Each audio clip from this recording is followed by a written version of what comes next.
पटना में भाजपा नेताओं और कार्यकर्ताओं पर हुए लाठीचार्ज और एक भाजपा नेता की मौत के बाद भाजपा एक बार फिर आक्रामक मुद्दा में आ गया है और अब की बार भाजपा नीतीश कुमार से दो हाथ करने को तैयार है। इसी कड़ी में आज भाजपा मोतिहारी ने प्रदेश मुख्यालय के आह्वान पर शहर के चरखा पार्क पर विशाल धरना प्रदर्शन का आयोजन किया, जिसमें पूर्व केंद्रीय कृषि मंत्री और भाजपा के राष्ट्रीय उपाध्यक्ष सह उत्तर प्रदेश के प्रभारी व मोतिहारी सांसद राधा मोहन सिंह सहित सैकड़ों भाजपा नेताओं ने भाग लिया और नीतीश कुमार पर एक के बाद एक कई प्रहार किए।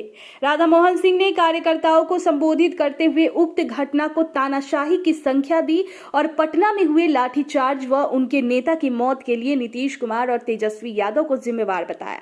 साथ ही कार्यकर्ताओं ने ये शपथ दिलाई कि जब तक इस निरंकुश शासन का अंत नहीं करते तब तक भाजपा का कोई नेता या कार्यकर्ता चैन से नहीं बैठेगा। क्या कुछ कहा भाजपा के राष्ट्रीय नेता राधा मोहन सिंह ने, सुनिए। मैं लखनऊ के कार्यक्रम में था। कार्यक्रम में हमारे एक सहयोगी ने वीडियो दिखाया कि किस प्रकार से बर्बर अत्याचार हो रहे थे, लाठियां चलाई जा रही थी हमारे अध्यक्ष पर भी, हमारे नेता पर भी, हमारे कार्यकर्ता पर भी। एक बात आपने कहा कि हम डाक बंगला से आगे नहीं जाने देते, लेकिन डाक बंगला के पहले भी तो हमारे कार्यकर्ता थे जो इधर उधर से आ रहे थे, उन पर भी लाठियां चलाई गई और इसी में हमारे विजय सिंह की हत्या हुई और इसके खिलाफ आज पूरे बिहार में हम धरना दे रहे हैं, हम श्रद्धांजलि अर्पित कर रहे हैं। और इतना ही नहीं, तो हमारी मांग है, पहली मांग तो यह है कि आपने कहा था कि 10 लाख को हम नौकरी देंगे, सरकारी नौकरी देंगे। ये आपने ऐलान किया था कि हम शपथ लेते ही पहले कैबिनेट में इस काम को करेंगे। इसका जवाब मांगने के लिए उस दिन भी हमारे कार्यकर्ता गए थे और आज भी हम इस मांग को दोहराते हैं। और जो हमारे बिहार के छात्रों में योग्यता है, क्षमता है, एक तो मिसाइल नीति को आप समाप्त करिए और बिहार के नौजवानों को रोजगार का अवसर मिले। और जो शिक्षक हमारे इतने दिनों से पढ़ा रहे हैं, उनकी योग्यता को मान्यता दीजिए, उनको राज्यकर्मी का मान्यता दीजिए। ये मांग हम उस दिन भी किए थे और आज भी कर रहे हैं और मुझे विश्वास है कि आपको मजबूर होना पड़ेगा। कोई भी शासक जब जन विरोधी काम करता है और जन आक्रोश का प्रकटीकरण होता है तो निश्चित रूप से उस सत्ता का विनाश निश्चित है। तो मुझे पूरा विश्वास है कि आपका विनाश निश्चित है। दूसरा कि आप मुख्यमंत्री जीवन में कभी नहीं बनते। आप जितनी बार मुख्यमंत्री बने हैं भारतीय जनता पार्टी के कारण बने हैं और आपका चित्र पूरे देश में परशुराम का हो गया है। आपके गठबंधन के एक नेता ने मोबाइल पर संदेश दिया कि बताओ देश के लोगों कि देश में सबसे अविश्वसनीय नेता कौन है। ये बात हम लोग के पार्टी के लोगों ने नहीं पूछा था। आरजेडी के एक एमएलसी अपने मोबाइल पर कि बताओ देश के लोगों इस देश में कौन सबसे अविश्वसनीय नेता है, अविश्वसनीय नेता है। तो देश भर के लोगों ने कहा कि एक नंबर का विश्वसनीय नेता यदि इस देश में है तो उसका नाम नीतीश कुमार है। अब आप पर किसी को भरोसा नहीं। आज हमारी टीम पटना आई है, यहाँ से लौटेगी, कल रिपोर्ट देगी। अब जब रिपोर्ट आएगा तो हम आगे का कार्यक्रम तय करेंगे।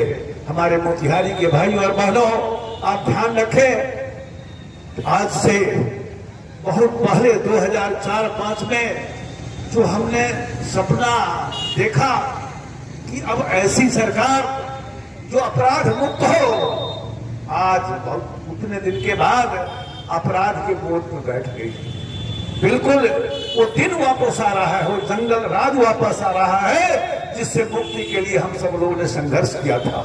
लेकिन हम सब मिलकर संकल्प लेंगे, हम चंपारण के लोग, मोतिहारी के लोग, कि हम जान की बाजी लगा देंगे, लेकिन पुनः जंगल राज को किसी भी कीमत पर स्थापित नहीं होने देंगे। ये जो अपराध है और अपराधी है, ये विकास के मार्ग में बहुत बड़ा रोड़ा है।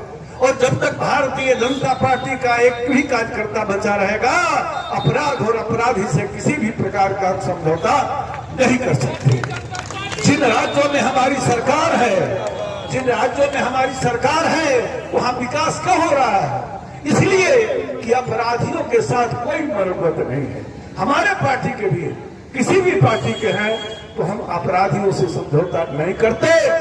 और बिहार को आज नीतीश कुमार और तेजस्वी की सरकार बिल्कुल अपराधियों के गोद में, दिन में बात होती है प्रशासन की और रात में बात होती है अपराधियों की। हमारे जो पुलिस के लोग हैं उनको हम पर लाठी चलाने के लिए आप छूट दे रहे हैं, आदेश दे रहे हैं। लेकिन मेरी विनती है कि आप उत्तर प्रदेश का अनुकरण करिए और जो हमारे पुलिस के पदाधिकारी हैं उनको छूट दीजिए कि वो अपराधियों के खिलाफ ऐसी कार्रवाई करे जैसे उत्तर प्रदेश को हो रहा है। भारतीय जनता पार्टी के कार्यकर्ता कभी अहिंसा में विश्वास नहीं कर सकते। उस दिन भी हमारा जो प्रदर्शन था बिल्कुल शांतिपूर्ण था, निहत्था था। कोई किसी प्रकार की अराजकता हमारे किसी कार्यकर्ता ने नहीं की थी। तो पुलिस को आपने जबरन आपने पुलिस को मजबूर किया, आदेश देते गए कि इनकी पिटाई करो।